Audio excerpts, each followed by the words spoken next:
All right, let's get going and try to see another aspect of this revolutionary story. The press played a remarkable role in reporting and also reflecting the reality of Nicaragua all through the period of the 1970s or late 70s into through the 80s, and continues to do so today. All of us on this panel were working in one way or another with news outlets during this very turbulent period.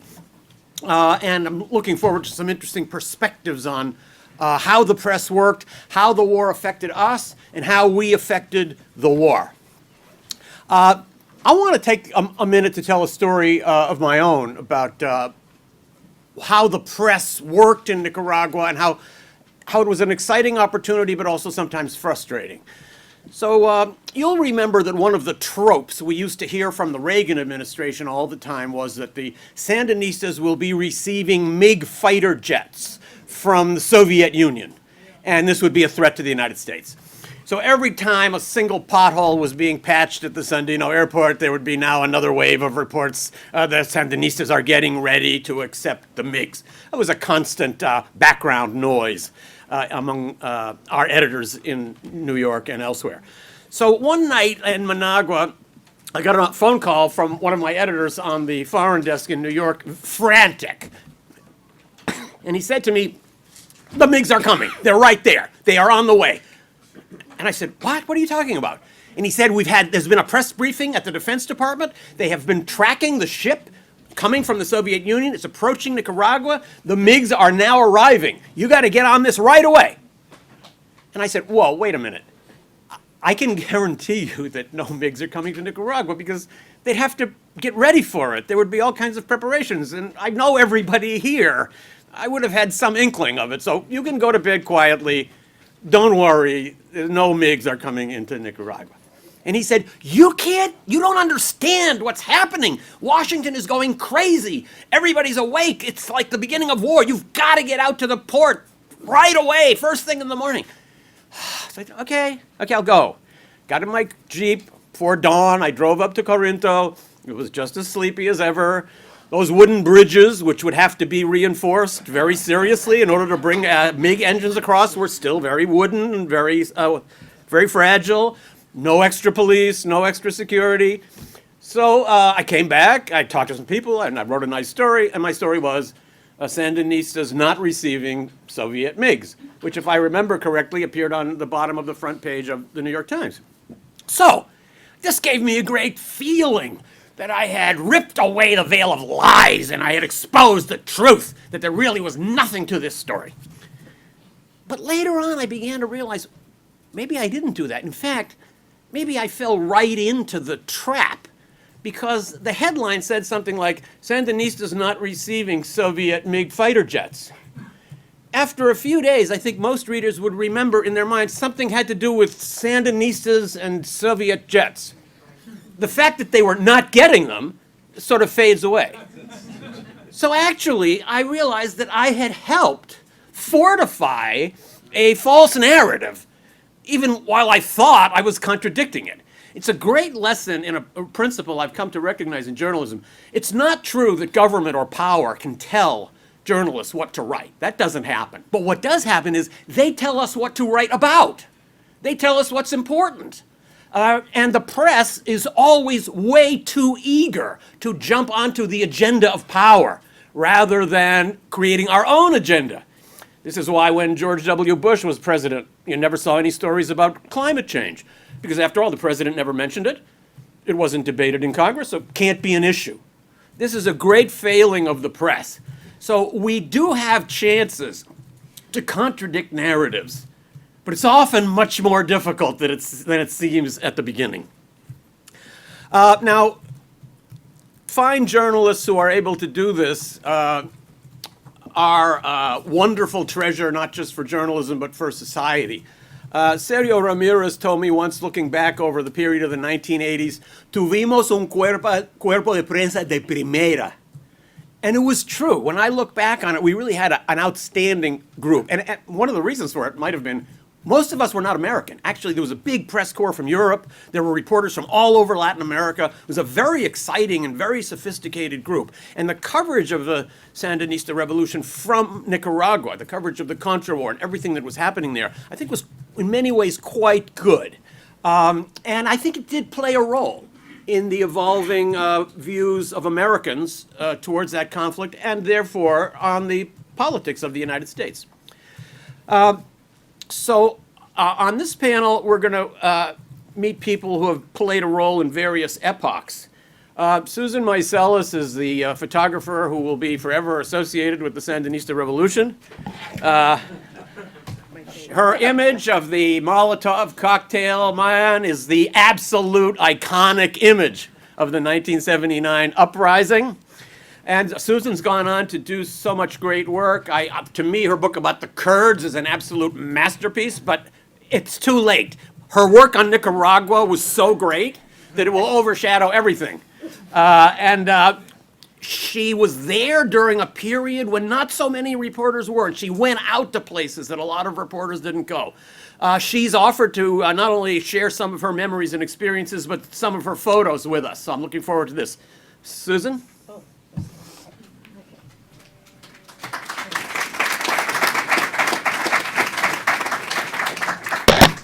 So thanks, Stephen. I told Stephen the problem with talking is I can't do it without pictures. I mean, the pictures are the things that stir, trigger the memory, and for some of you, you'll know them. I think I just want to start from slightly different place because nobody sent me to Nicaragua, which is the assumption that most press operate with. And I've been thinking a lot in this unbelievably fabulous day of reflection for everyone, I'm sure. What's the difference between the accidents where we find ourselves, a coincidence, the intentionality of what we do, and we all come at this from different points. So I wanted to start with the point of, I was an American. Most Americans knew nothing about Nicaragua and didn't know that they had supported the Somoza family. My guess, I don't think it was in any history books, though Richard Feinberg could confirm that. So I go in a very particular way, reading in the New York Times about the assassination of Pedro Joaquin Chamorro. So my first day, I go to La Prensa. I'm incredibly lucky to still have in this room people I met within the first few weeks that I was in Nicaragua. And I went and I met Fernando Chamorro, and amazingly spoke English, since I didn't speak a word of Spanish. So I want you to know that because it's sort of where we begin, and why we begin where we do, and then what we come to contribute if we can. So, of course, when I say I had no idea that any of the photographs I were making of being an American meant that I could get access to Somoza. So that was actually more fundamental than I ever considered. I could get to the bunker. I could see the special tropas.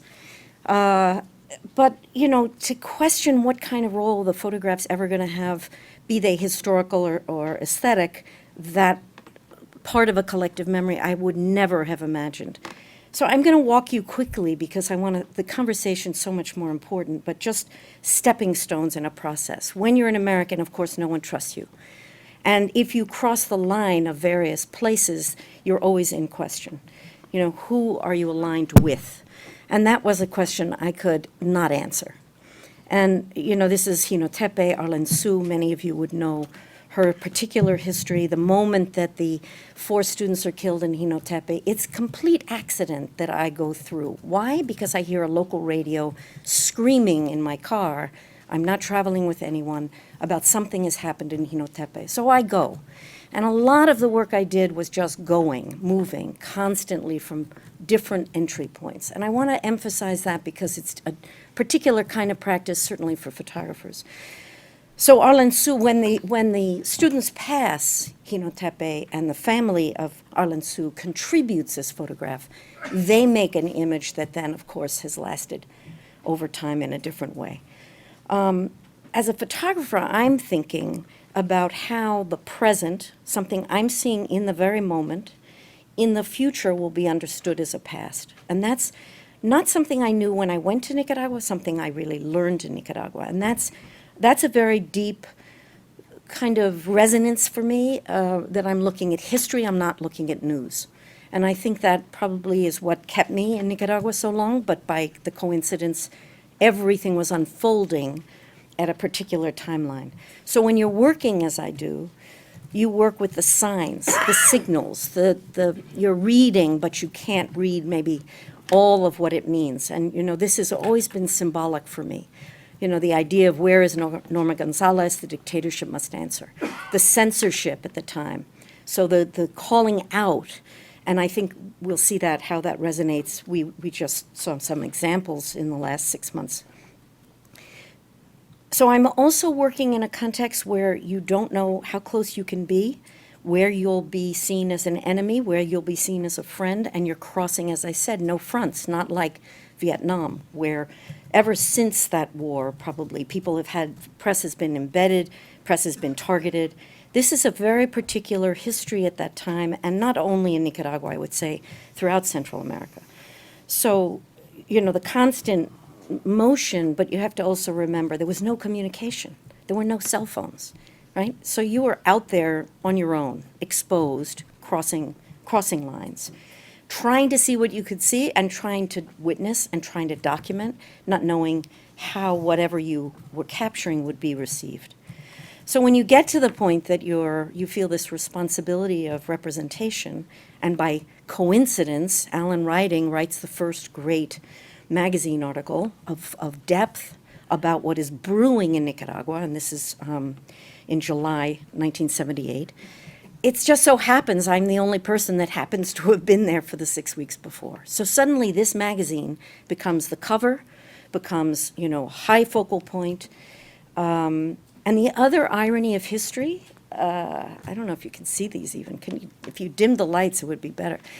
And I think there's a great irony. It's a small thing that somebody could, I'd much rather you look at the pictures than me. No, seriously. The irony of history is that the union at the New York Times was on strike. So this was the last magazine that was published for quite an extended period. And if any of you used to buy the New York Times instead of seeing it on your, cell phones and computers, it sat around a long time. So I've often thought about who could trace the impact of a magazine with this cover living a long time in the various places that the New York Times distributed to at that time.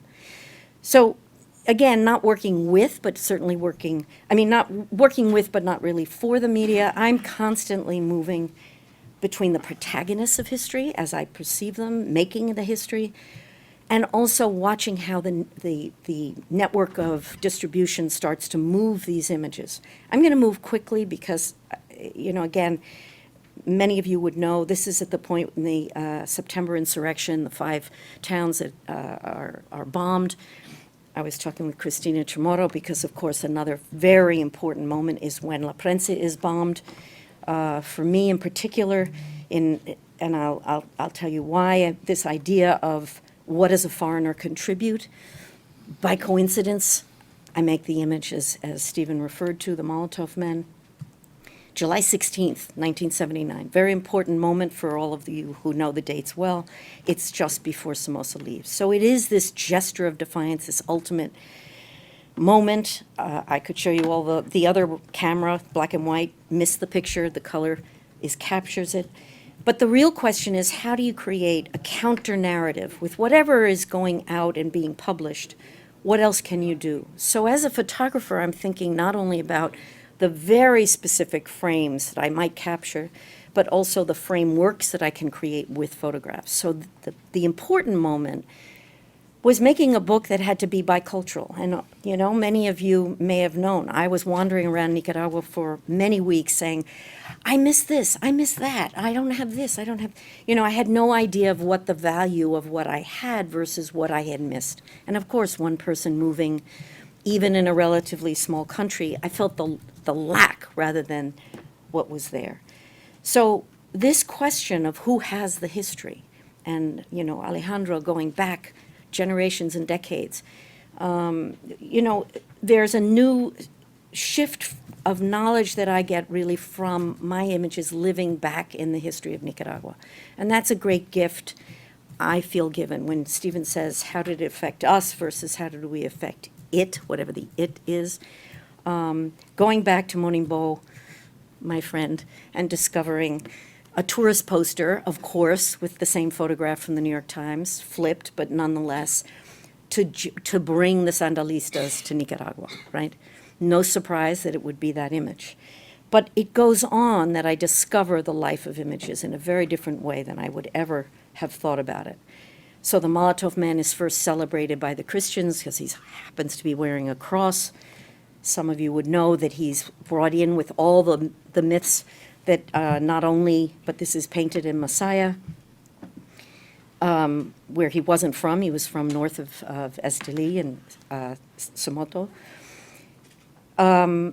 And then a shift of history and how photographs record that history that we've even been hearing about earlier today. So 1983, No Pasarán, which we all know the reference to, but this is, he becomes the logo to mobilize the popular militia.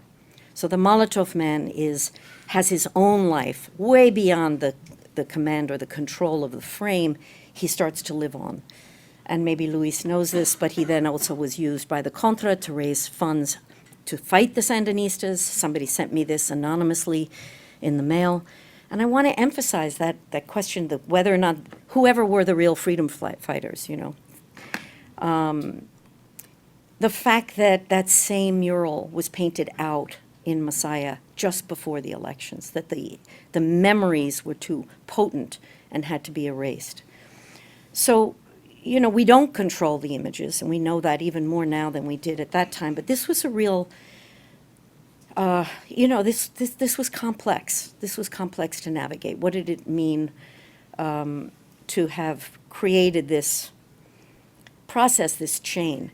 And one of the big questions I had, and I went back at the 10th anniversary, just before the 10th anniversary and before the election, to try to figure out what people in the photographs were thinking and feeling at that time. So I began this film, Pictures from Revolution, just on the cusp. And the question of return, which again is not as deep a value I would hope in the press corps, frankly.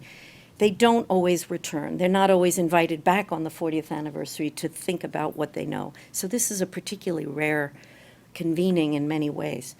But I wanted to emphasize that I went back to all the sectors that I could find access to, and it was difficult. It was hard to go back to the photograph I made of Tachito, the graduating class of the EBE in 1978, find some of the Contralitas, some of the Guardia Nacional who had been imprisoned by the Sandinistas, now living in Miami, some who had fought in the Contra, and also went back to find the Molotov Man. So it took 10 years to have, he had a name finally, Pablo Barreta Arauz, interestingly related to Sandino, as we've been talking. And Barreta became this symbol, and I wanted to understand how he felt about being the symbol. And I think that's a question I've never really been able to answer. So he was still celebrated on the 25th anniversary of the revolution. I went back again with photographs. Some of you who were there may have seen these. I brought 19 symbolic murals to 4 towns. With the permission of the various localities, we placed them where the photographs had been made. And so these were murals, and the question was, how do you interrogate history? What do these pictures mean to the next generation going forward? And so my question actually was not answered at the 25th anniversary, though it was very moving to have people telling the history that they hadn't, or hearing the history that they hadn't lived from their own neighbors. And really the first moment that I again opened this question up was what came to me, and this was on April 23rd. And I think this is where there's more mystery than there are answers. There are more questions that we all have. So there's Barreta and an anonymous photograph that was taken and uploaded, obviously digitally, and there's the 40 years later, 40 años más tarde. And anonymously, there is someone in this audience who shared their Facebook with me, because I'm not on Facebook happily. It took me a long time, even after April, to go back. And part of that was thinking, I don't need to be there because there's social media. And so my eyes are not necessarily as valued as theirs. I finally went back at the end of June because I couldn't not be there. I couldn't not know who was in the streets. And so I made this image that then became a postcard that I've circulated, because that's kind of all I know. This is really what I know. This is what was written. This is what I think is felt. The fact that very soon after, all the public protests were forbidden, and we'll hear much more from Carlo Fernando. So there's questions, the question we've been sorting through, the eyes on or the eyes from Nicaragua is the way I would frame it. I don't know, that's all I feel I can share. Just more to think about as we look back in order to look forward. Thanks.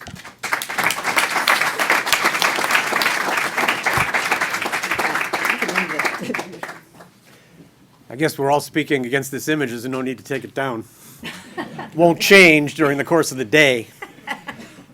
Well, we're all familiar with the intensity and brilliance of Susan's pictures, but I can tell you it's not always easy working with a brilliant artist. I'm going to tell you just a little story.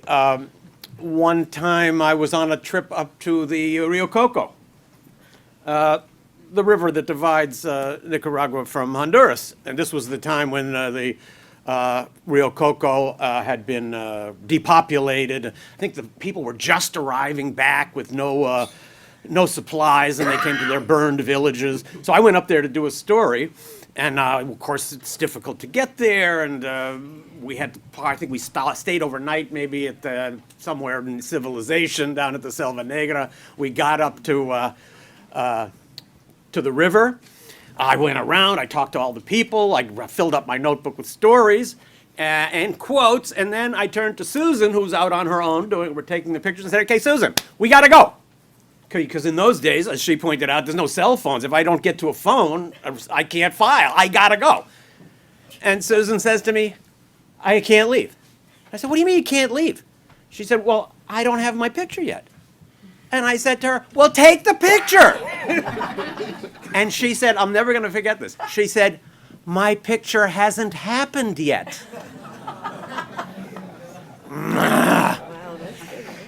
I didn't miss my deadline, but I almost did. And that is a mortal sin in my business. So it's not always easy. Getting all these pictures has a lot of stories behind it, including some that are told by the reporters who accompanied Susan. Other photographers accompanied reporters. With Susan, the reporters would accompany her. So you heard about this period and the intensity of the last moments of the uprising. You know, in the press corps, we actually had a game going on starting sometime around mid-June. We had a betting pool. Everybody had to put in, I think it was $1 or $5, and then you would guess the date that Somoza would flee. And whoever came the closest, they got the money.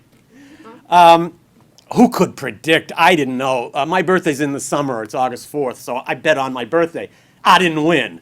But somebody else, some of them, I think it might have been Alan, it was very close, like within one day. So I don't know if that's luck or maybe he made it happen. During the 1980s, Susan was a regular visitor back to Nicaragua during the period when I was the New York Times bureau chief. And as I said, during that time, we did develop what Sergio called Cuerpo de Prensa de Primera. I was reporting for the New York Times, which gave me a great alcance in the United States and a great readership. But actually, the Associated Press at that time, and to a certain degree still today, was the medium that reached the whole world. We were fortunate among many outstanding reporters to have a great AP bureau chief there in Marjorie Miller, who's gone on to have a spectacular career, and now I don't think she really runs AP, but more or less. So she was there all during the 1980s and watched a very different period. And so I'd like to ask her to speak a little bit about her memories of that period, what it was like, what it felt like, and how the situation affected her and how she thought maybe her reporting affected the situation. Marjorie? Well, sadly, I have to correct you because I was there for the Los Angeles Times. Of course. with my colleagues from AP and then UPI at the time, and FA, I believe, was there, and AFB. So I would say I arrived in 1985. And while I would say we were a lot of smart and dedicated and hardworking journalists, I want to remind ourselves that, like the Sandinistas, who were all very young, so were we. Most of us were in our 20s. A few people were 30. For most of us, it was our first war. And for me, it was my first foreign assignment. In fact, I wanted to go to Mexico, and they said, go to Central America. So, okay, go to Central America. I didn't really want to be a war correspondent. I wanted to cover, hold truth to power and cover governments. And also, I was much more interested in this country at war, these people who were divided, this civil war that was really down to the families than war itself. And I had a colleague in Richard Boudreau who fortunately covered more of the actual war, and I was able to cover more of the actual people, if that makes sense. So we were young, we were pretty naive, we were pretty green, we were really dedicated. I would say that we had an enormously outsized voice. And especially looking back at it today, this was before social media. This was at a moment when Ronald Reagan said the communists are about to arrive in Harlingen, Texas, in the middle of the Cold War, in the middle of a bipolar world. The eyes were on this story, and whatever we wrote and photographed and put on television, people paid attention to it. And that wouldn't happen today. It doesn't happen today in the same way. If you look at our coverage of Venezuela, it doesn't happen in that way today. Because it was a Cold War, bipolar world, and because we were young, and the Sandinistas were young, and we related to them, we saw it at the time largely as a war of good guys and bad guys. And that's much harder to do today.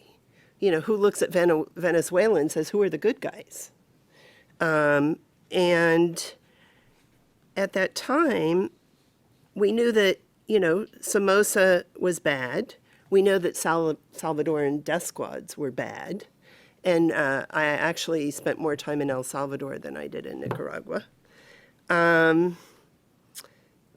But we weren't that critical of the good guys, I would say. And I would say that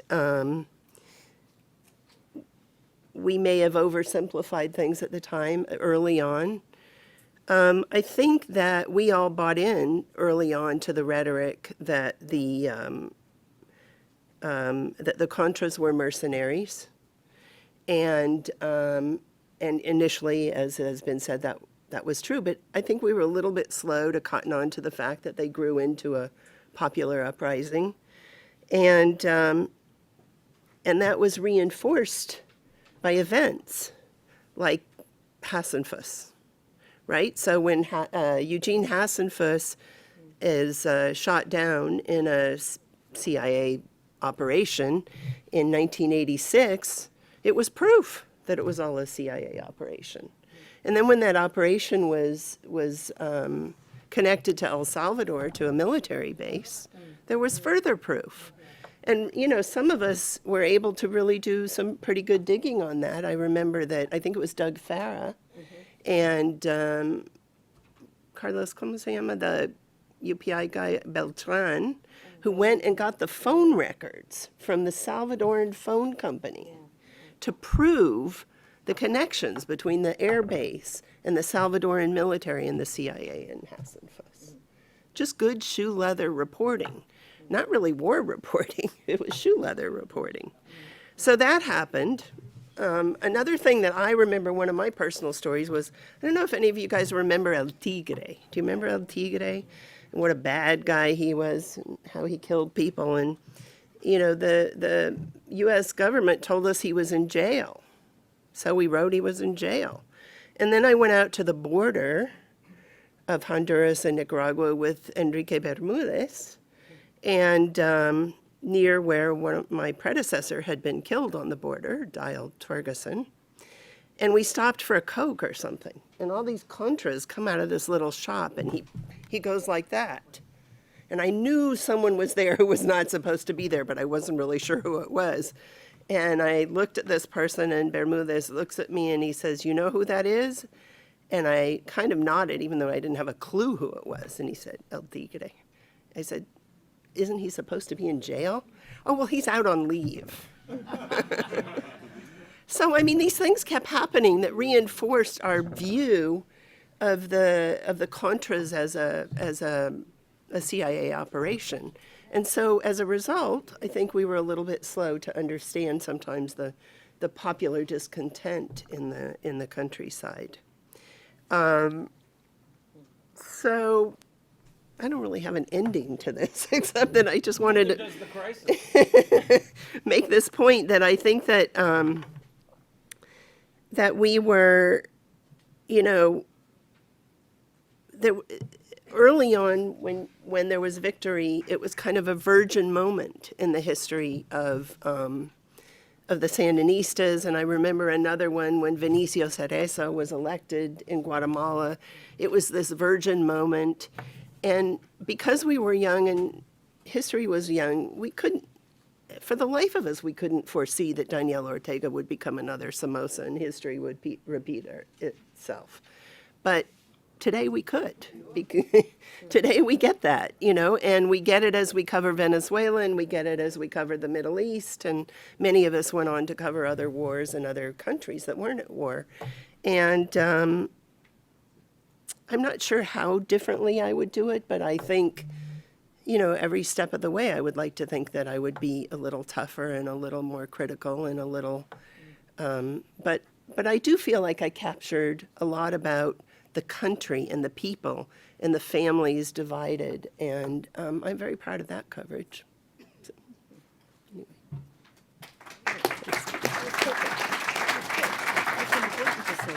I actually have to agree. I think we did a pretty good job of reporting not just the war, but the dynamics of the country beyond that. Yeah. But I have to tell you, and I'm sure I'm speaking on behalf of most of my journalistic colleagues in that period, this was a very difficult experience. I saw more blood and more dead bodies and more crying mothers in Nicaragua than I need to see in many lifetimes. And those are impressions, and like Daniel Ortega used to say, eso deja cicatrices. You don't forget this. It doesn't just fall away. I don't have nightmares or flashbacks or anything like that, but it's an experience that stays with you. It's very potent. It's not maybe particularly because it was our first war, we were young, but it's something it's very deep, and it was something that brought the reality of war right up into our faces. And maybe that's a reason why some of us are not so glib about endorsing wars because we find some political reason here and there. Because we've seen wars. We have all seen American foreign policy from the perspective of the people who are the victims of American foreign policy. And I think that did help create a long-term perspective for all of us. I have to mention one other story because it relates to somebody in this room. So I'm thinking back to one of the stories that I filed that made the front page of the New York Times. One of the principles of the Contra movement, particularly in the early years, was that everything was based inside Nicaragua. There were no bases in Honduras. We all knew this wasn't true, but the embassy officers in Honduras were constantly taunting us and saying, well, if there's all these bases in Honduras, why can't you find them? And this really used to bother us.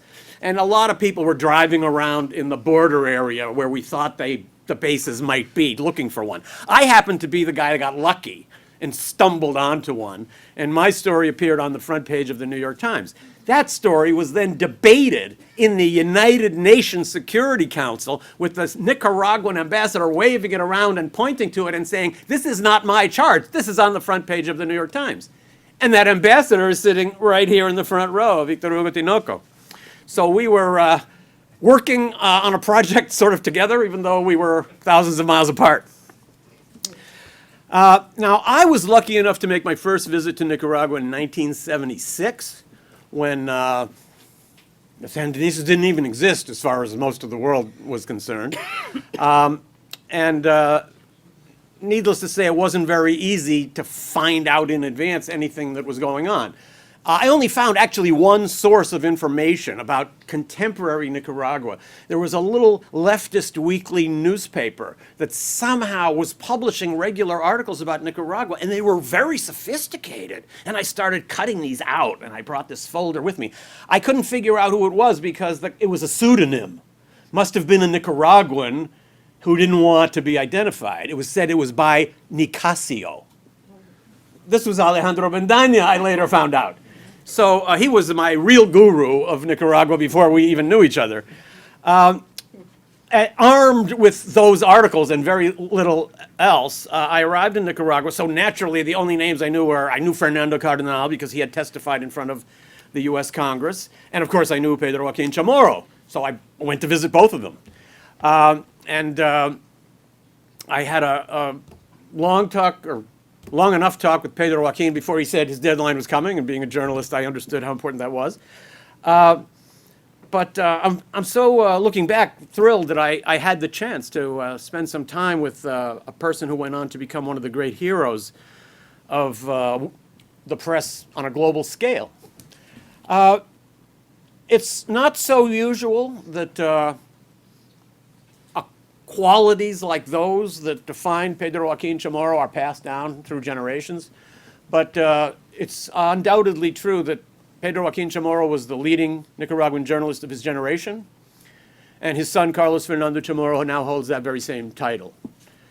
Carlos Fernando has gone all the way from the period of the 1980s, when he was the editor of the fiercely partisan official newspaper of the Sandinista front, Barricada, to emerging as an independent journalist in the 1990s, when his mother became the president, and then developing into a real powerful media force on television, in his own newsletter, Confidencial, and as a source for so many of the rest of us. So Carlos Fernando Chamorro really bridges all the eras that we're talking about.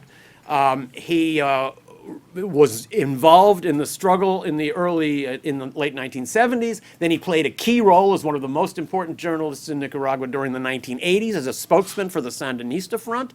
And then he emerged again as a bold, independent voice. And finally now, he is devoting himself really selflessly to telling the story of what is happening in his homeland now. And he's telling that story so effectively that he's had to flee his country, like some of the people sitting in the back of this room. So he's now remaining as the leading journalist in Nicaragua, even though physically he's located next door in Costa Rica. He's a person who has a really unique perspective. I don't think there's anybody in all of Central America who has had the journalistic perspective that's so deep and so long over one particular country. Right now, he's a key figure in trying to keep alive the flow of information about what's happening in Nicaragua, so people don't get the feeling it's all over and go home and forget about it. So you might even argue that in the terribly difficult situations of exile in which Carlos Fernando now finds himself, he's perhaps performing historically his most profoundly important mission. It was very hard for us to persuade him to break away for just a couple of days. He's desperate to get back, but he's been willing to come and share some of his experiences with us, and it's a true honor to have a real hero of active global journalism among us today. Welcome, Carlos Fernando.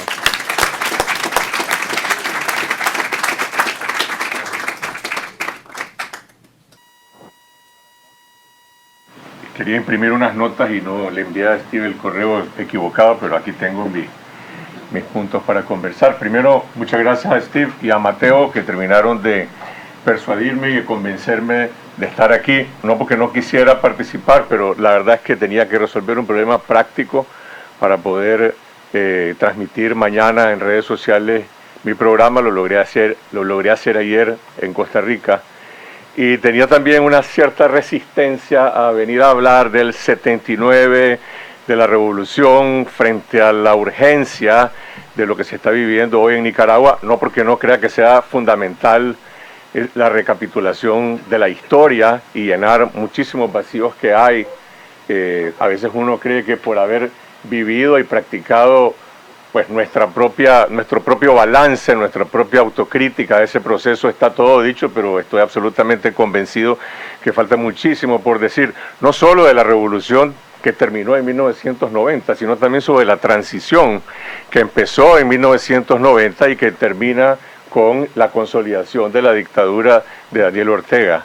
Y estoy convencido de que hoy Nicaragua está enfrentando, por lo menos mi generación, no la de Lester y Douglas, que no vivieron esas dos épocas, una tercera gran oportunidad histórica y que hay que aprender del balance, de los errores y también de algunos de los grandes aciertos de esos dos procesos que desencadenaron two processes that have led to changes so important that are fundamental. And I think that they are connected with what's happening today. One of those things is agency that Richard was saying. I don't like that word agency. I would say political drive or some sort of drive in 1979, which led to this national alliance, which allowed us to overthrow the government at that time. You know, we talked about all of this morning, that it has to do with Reagan, it has to do with the entire process. And then in 1990, there was a strategic policies by my mother that led to this process of change. And so these are the 16 years after. So I think today, everything that we call the civil alliance, we need a little bit of that force, of that strength and that vision in order to be able to fill the gap so that we can actually make progress in this process. I would like to talk about the press during Somoza, during the revolution, during the transition, and today. And even though this is a conference about history, today is actually the day of the freedom of the press. And so in Nicaragua, we see that there is this crisis of persecution. There's Angel Gaona, who was killed. There are 2 journalists who are imprisoned. And I think that this is evidence of the crisis that journalism is going through in Latin America. The press is so incredibly important during this process of change, and also the resistance of the Nicaraguan press is also evident within and outside of Nicaragua. It's great that you have made reference to the role that my father played during his life, and especially in the last few years of his life as journalist. And he was killed, and I'm convinced that these last 4 decades, this relationship between the press and the power of Nicaragua is marked by this assassination. I think he was a journalist. He was able to modernize the press in Nicaragua, and La Prensa was a newspaper that was read not only in Nicaragua but in all of Latin America. And the coherence of his life, of his values, of his actions, I think that this is what reunites that unique leadership. And this is the leadership that explodes in the country when he was assassinated. The person who assassinated him was linked to the Somoza government. Before that, it had never been that type of situation. It had always been in the business sector, in the social sector, but never in the press. And so I think all these decades and crises political crises, corruption, and oppression all kind of culminated at that point. This is a very different circumstance as the one from the April protests, but I think that it's similar because there was an assassination of a moral and civil leader, whereas now it's the killing of many people that has led to such a large manifestation or large protest. I think nowadays this is a movement that is completely apart from the political structure or of it's more of a horizontal movement that is self-organized, and it has gotten to the point that it's at now. But this is a point that has a before and an after in the history of Nicaragua, and we have to understand it in reference to what we have seen today. In my personal experience, in February of 1978, I put aside the plans that I had in my life as a young man. I wanted to continue to study economy and go to college, but something happened that was incredibly important and that affected the next few decades, which is that I became part of the Sandinista movement. And second, I started to work at La Prensa. So I started to work for La Prensa in trying to influence the movement and try to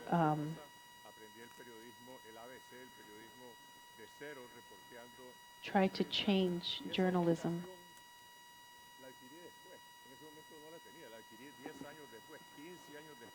So it was 10 years, 15 years after practicing journalism, I was able to establish that separation from my political matrix, which was a little more partisan, and try to do it more autonomously. So I think that this is very important. In the Nicaragua of 1978, there were two great institutions, two large institutions, was the press and universities. So this was our civil society, our political society. The assassination of my father didn't kill the press. The press was able to survive, and it led to the overthrow of Somoza. So La Prensa, not only the newspaper, but rather the press, was imperative. The universities were, I think that the students were also rescuing that destruction of the university autonomy. The journalism where I took my first steps in 1978 and 1979 was a journalism to denounce human rights violations by the dictatorship and the corruption. And that stood until the last day where it was possible to be a journalist when physically when the insurrection started in June 1979.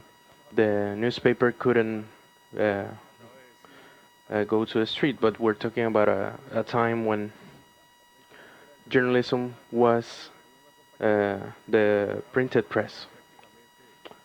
It had some accompaniment by radio, but people read newspapers. And the April rebellion of today, it's a movement of civilian empowerment, but it's also a communication phenomena where citizens with social networks and their cell phones have given this much greater resonance alongside the media in that process of mobilization. I don't think this was created by social networks. I think this was created by the empowerment of people and their protests using these mediums available today. the final insurrection ended with Somoza's fall, and I came back from the Frente Interno. I didn't go back to the press. I was in the Sandinista front. I was in the Barricada Foundation, and I was a vice minister of the Cardinal Father, and I could have ended up in a Ministry of Economy. Maybe that was what I was the most prepared for, but I was the barricade director from 1980 until 1994. And until 1991, Barricada was the organism of the Sandinista front, and then it went through a process. It was part of that uh, desire to contribute to a change that would lead to social justice and change that came from participation and with a lossless recognition to the importance of the state and democracy and the weight that the institutions should have had in the revolutionary process. I think there was complete subordination of total power that the Sandinista front acquired, and we were all part of it. I was part of it through an ideology way of thinking that from the concept of that project of party, state, and army, state and party, we could transform society. And Barricada, the newspaper, was part of a political engine, and I was a politician, a militant, and the administrator of a political institution named Barricada, and I was the boss of the propaganda department of the Sandinista front that had incidents on the state TV, radio, and other media. And the fundamental concept of the role of that press was a press at the service of political movement to mobilize the social forces and forming or shaping a political and ideological vision, and also to do journalism, like in third place.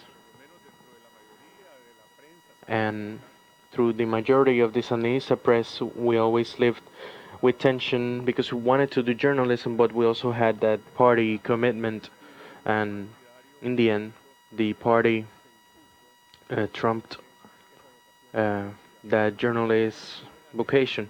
And I'm going to summarize this with an anecdote. I could tell you about less benign things than this, but when John Paul II, when he had an assassination attempt in 1981, that was the main news around the world. In Barricada it wasn't, because that day there had been an encounter in the border with Honduras of the Honduran military people and the Sandinistas, and that was very important to contain the war that was preparing to start, and the Hondurans were against it, and I don't know with whom I spoke to. The Pope's news piece is very important, but the message that we want to transmit is that there's a dialogue with the Honduran army, and I was the administrator of that kind of decision, those kinds of decisions, and I could tell you about others that have to do with war and political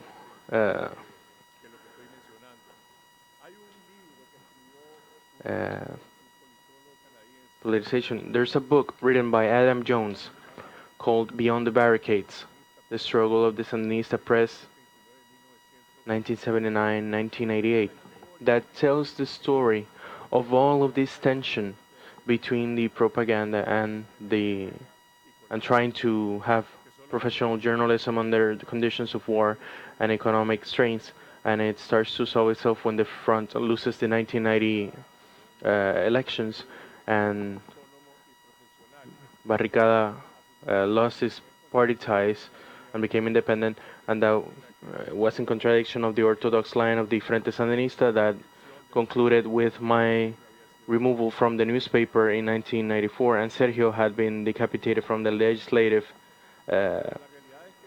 side of the Frente Sandinista, but the journalism of the 80s was subordinated to that scheme of total power within that phenomenon of civil war and a war of aggression and the restriction of democratic freedoms. It was a journalism of war where the Barricada journalists covered the war. We were war correspondents, and how do they say now, embedded with the units of the Sandinista Popular Army, and they negotiated stories of what could be published and what couldn't.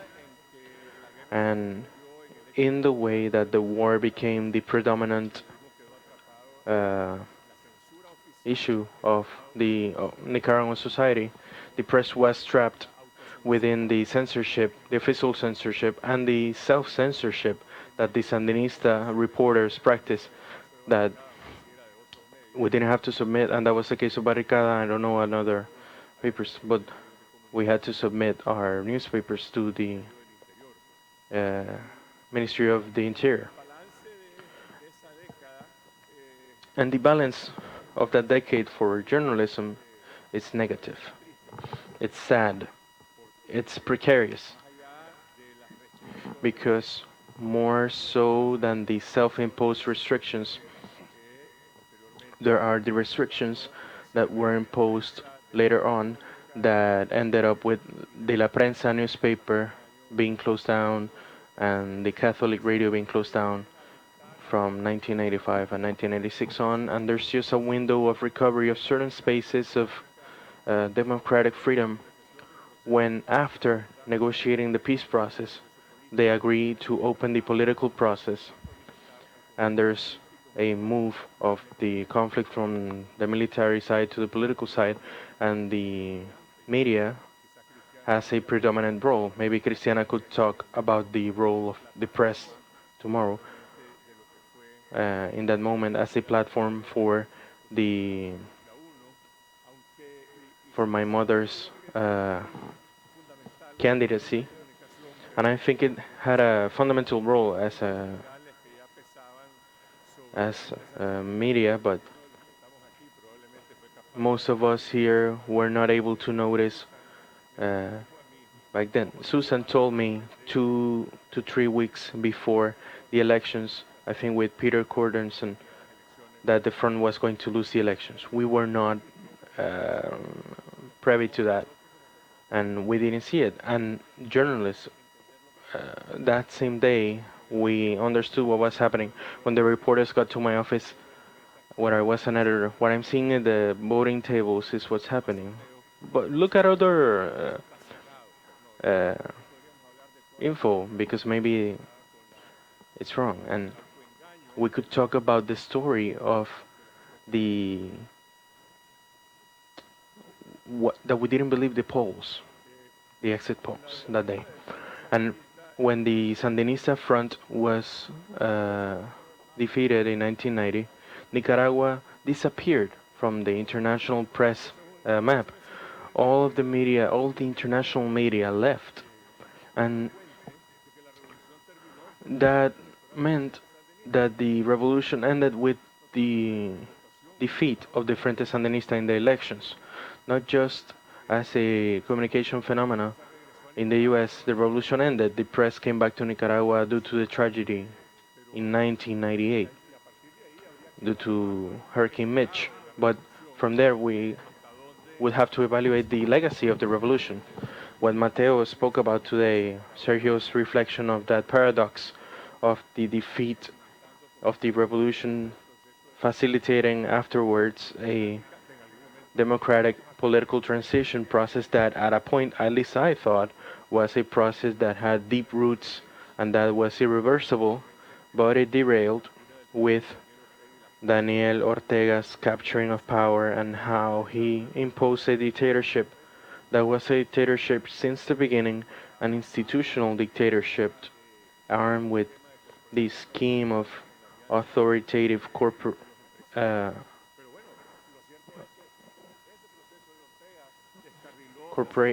and that process derailed the second historical opportunity that Nicaragua had, that with its advancements and step backs had opened the door to a path of political transformation, economical transformation to develop civil society.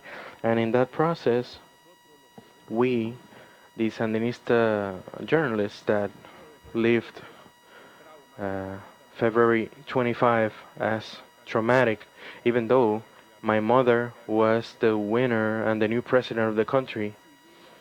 At the time, I didn't perceive the transcendence that her leadership would have. I lived my trauma since I had the contradiction between the journalists and the militants. I think that the next day, the journalists noticed that we could also free ourselves and remove that uh,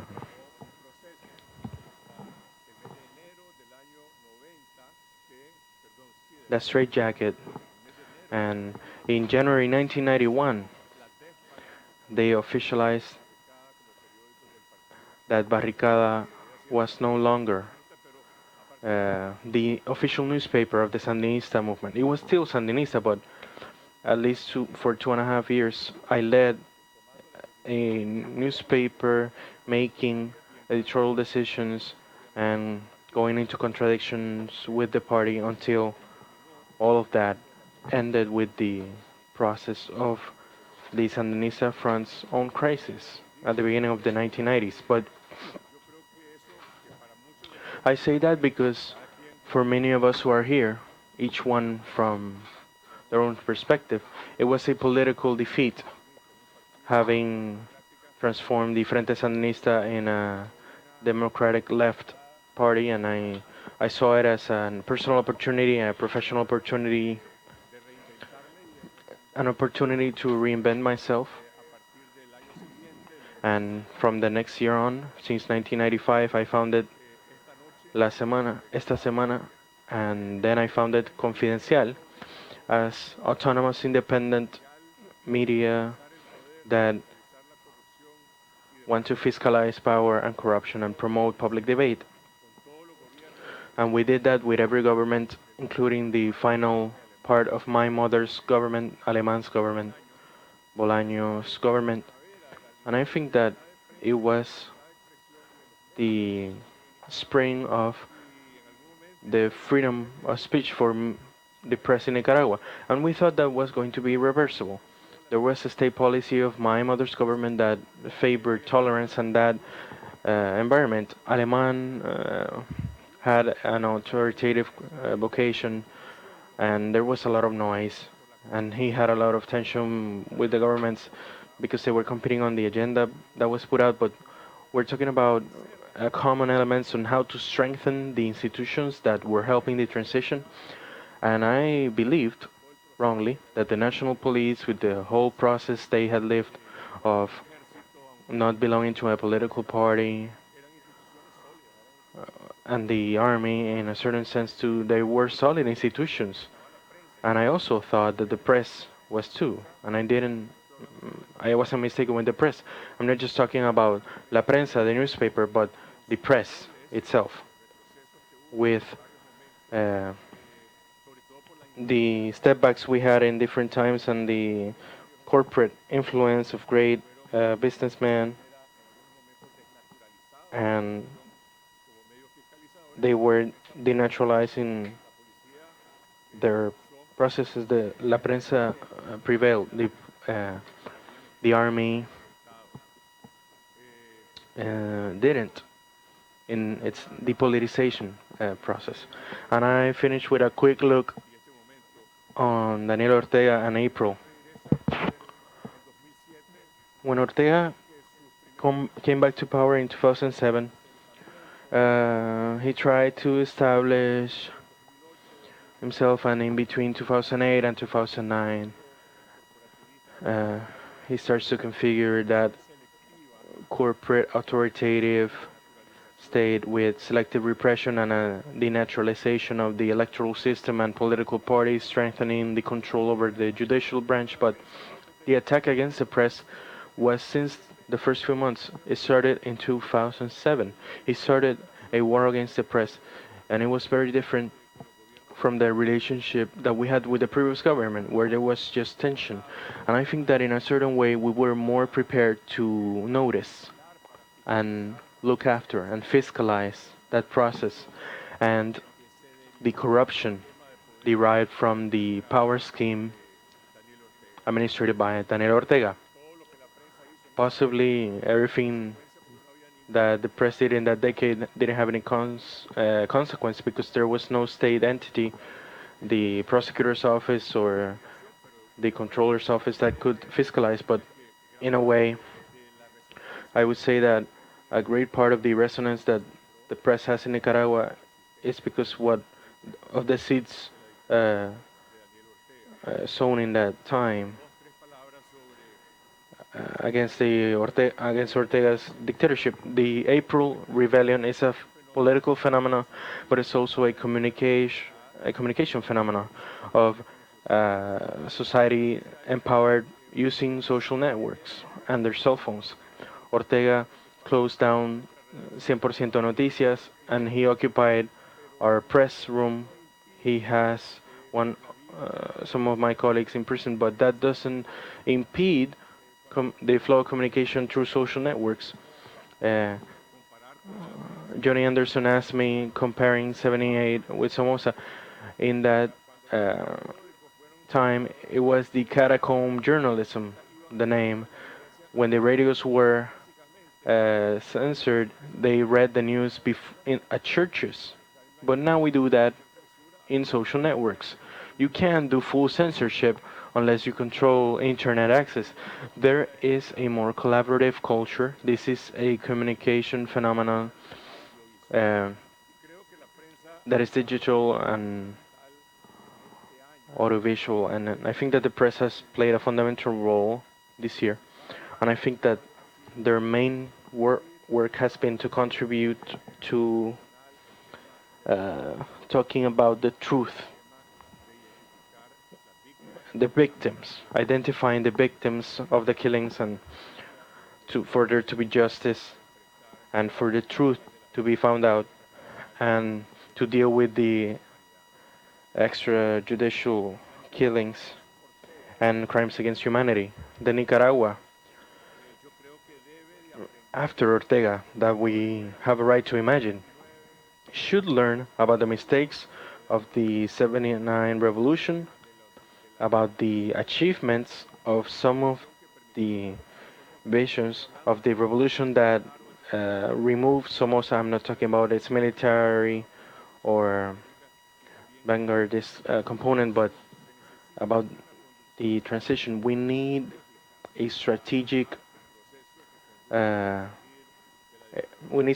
agency to help the process after the dictatorship of Daniel Ortega that should transform itself into an electoral commission, and they should not want to have a political majority. They should be in agreement to make constitutional changes and ask for international help, massive international help. And the more united that political coalition is, and it should be an electoral coalition, and then political parties will be born out of it. I think that the future of this new transition depends on that on great measure. That requires to have a programmatic vision to learn about the mistakes of the transition, and in that process I think that the autonomy of the press, of civil society, and of new political movements that have come up, and I mentioned the university students. For me, in 1979, the youth was a predominant force of that fight, but it was the Sandinista youth. It was a combative contingent.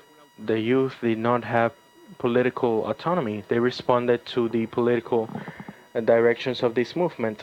The youth of today are autonomous, and they have a step forward, but they need the other two. I don't know if that movement is going to keep up, if they're going to be able to present themselves in the elections, but being recognized as an autonomous political movement is a fundamental change in comparison with 1979.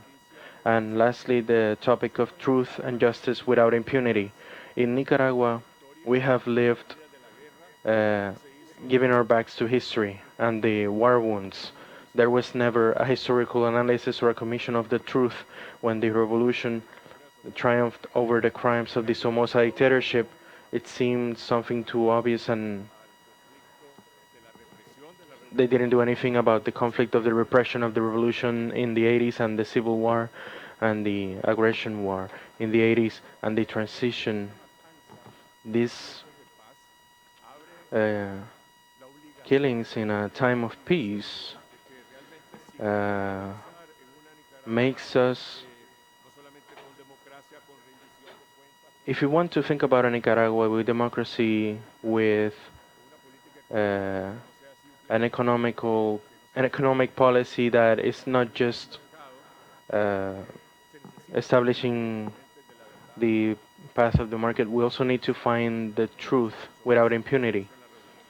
It wasn't done with Somoza, it wasn't done in the revolution or the transition, and I think that now that topic is the last one in the agenda of change, is the most complex one, and there's always the risk of uh, of us having a bad arrangement that leaves that topic off of the agenda of the country. But that's it.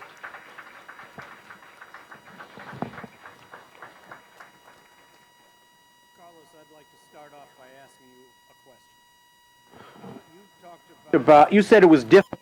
Carlos, quiero empezar haciendo una pregunta. Dijiste que era muy difícil ser un verdadero reportero y ser portavoz del partido. Algunas personas dicen que es imposible. Durante los años 80, Barricada era un periódico que era duro, agresivo. Así que te quiero preguntar, Escuchado hoy en la mañana. in the spirit of self-criticism that we've seen this morning, how do you appreciate your role in the 80s as the director of Barricada?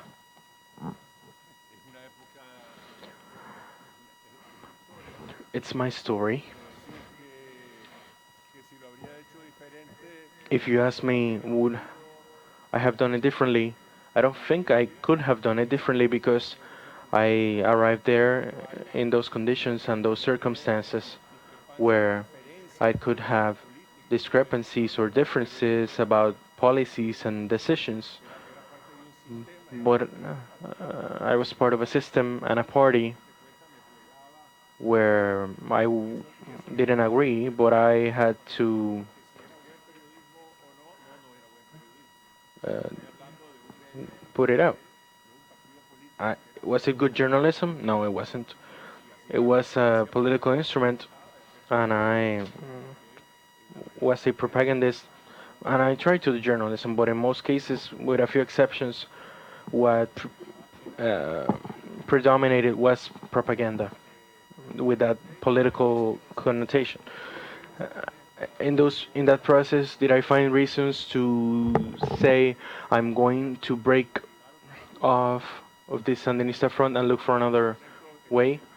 To be honest, no. The level of commitment that I had to that project of transformation that I believed and hoped would derive into another thing didn't lead me to that conclusion, and I always thought that there's a limit. There cannot be death squads that are bad in Guatemala but are good in Nicaragua. You can't have that. There needs to be radical change, but we're talking about another process. And up until the front losing the election in 1990, some of us who were there were people that left before, they were dissidents. But up until that, I think there wasn't self-critique of the authoritative aspect of the front, and Who would like to? tenemos tiempo para un par de preguntas. ¿A quién le gustaría comenzar, comandante? Una anécdota. I just want to talk about some anecdotes about the war. One time, Julia Preston, maybe you know her. In February of '88, they had named me the prosecutor of the Contra to investigate human rights abuses, and Julia Preston arrived to Tegucigalpa in the office that I was assigned to with a list of kidnapped people and those who were disappeared in Nicaragua.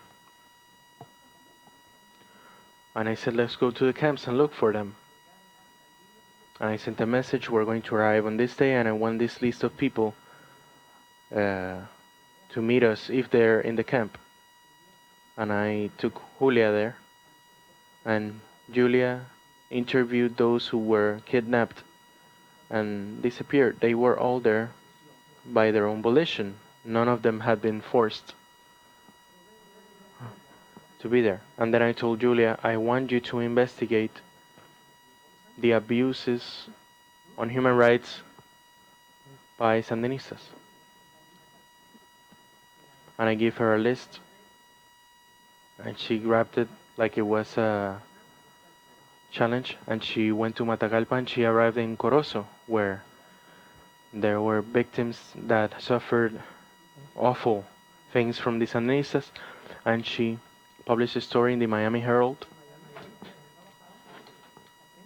where she worked in, and the press published it in Nicaragua, and I had the satisfaction of reading it, and I felt that it was a smart show of journalism committed to the truth, and it captured my attention because looking for the truth, even by putting your life in peril, going to Matasanca in that time was very dangerous, but she got on a jeep and she went there and she put out a great story confirming what I had told her. And another thing for her, she spoke about a tiger, and I was a prosecutor, and if that tiger was in Contra and he committed abuses, I need to study that. El tigrillo. She said the tiger. El tigre. I can look at the notes, but there were various National Guards that were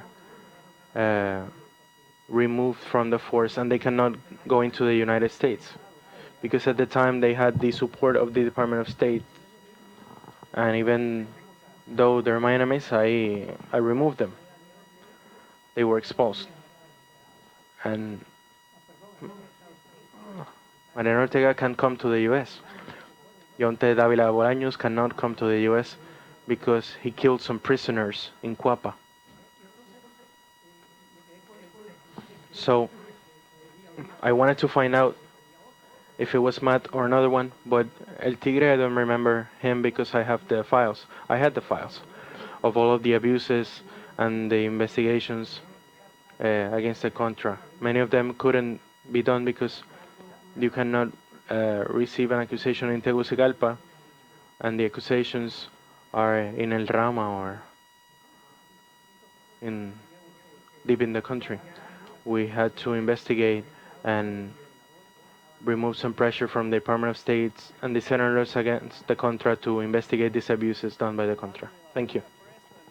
Talking about Julia Preston, we invited her to be with us, but she is the leader of the Cabot Prize for Inter-American Journalism, and they are meeting coincidentally this weekend. That's why she's not here, but I'm going to tell her. ¿Alguien más? Well, I'm just interested in a question for you and for Marjorie Miller about the pressure of the United States government on your reporting, your coverage of the Contra War. So that people can understand, the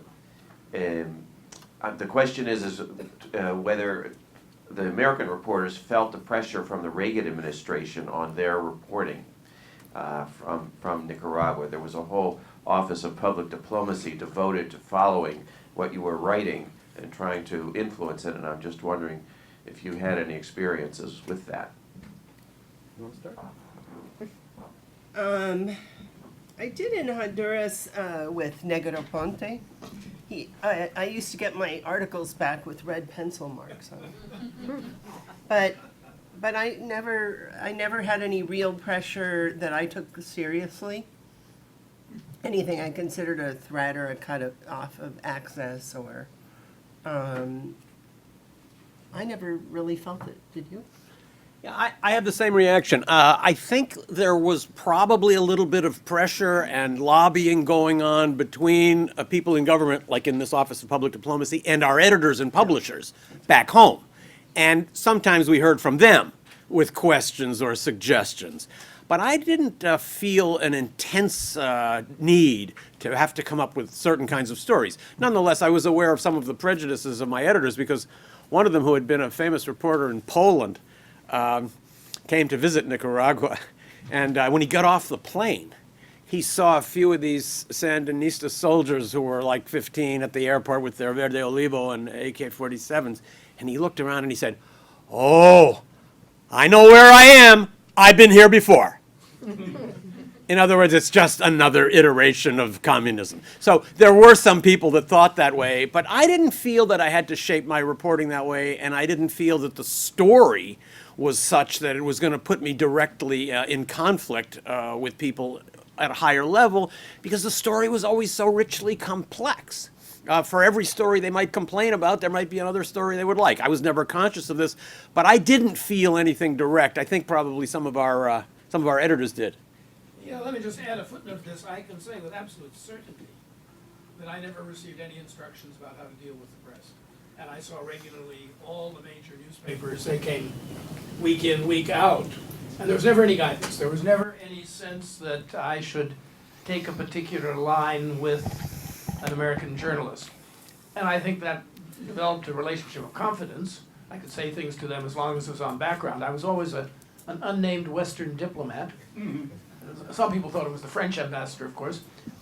But the good news was there was no pressure on, at least on me, to say anything in particular, to conform to a particular line with the Western journalists that came frequently into the office for such background as I was able to give.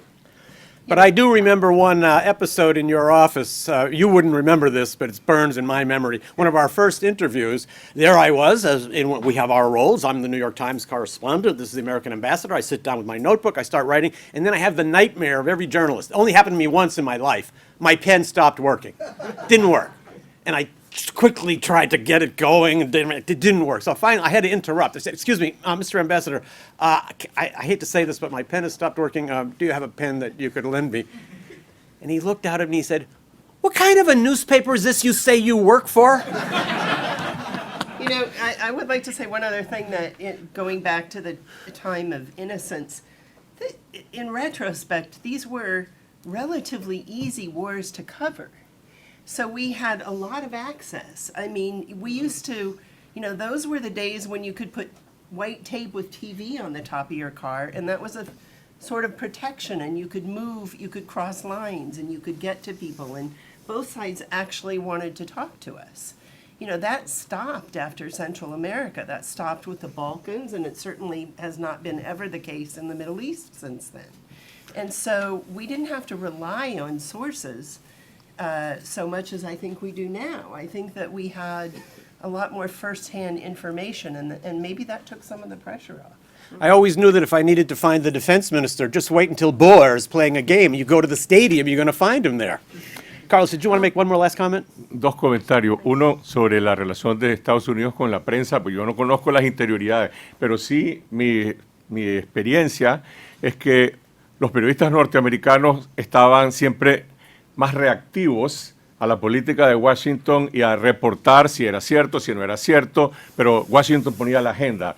Cualquier periodista europeo de otra parte que llegara a Nicaragua no tenía una agenda predeterminada. Eso es una cosa interesante.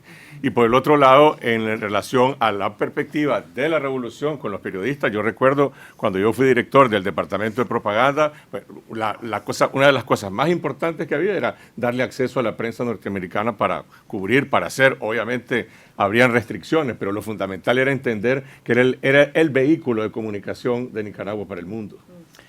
All right, we have to end it there. Can I just add one other? Go ahead. The other perspective as a photographer, where you don't control the frame, and you also don't control the headlines. So I am remembering, you referenced the difference between being on the ground and having that impact versus what happens at the editorial, on the editorial side. And so I can't speak for any of you, but I know in 1983, there was a famous Newsweek cover that had used a photograph of mine, and the banner was Nicaragua, a revolution betrayed.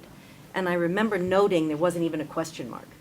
In other words, it was asserted, it was defined, it was determined. And so the photograph, which was actually the first anniversary of the triumph, it was already condemned. And so, that reconditioning, the recontextualizing, the lack of control, I just want to emphasize, if we had had more time, there's a whole history of how images then get reinterpreted, re-expropriated for different purposes that you know, Don't control. yeah. Well, yeah, some of it, yeah. Lack of control is something we all struggle with. Yeah. We have to call it here because the next panel is scheduled to start in about 90 seconds. We're going to give you a little extra time, but thank you so much for joining us.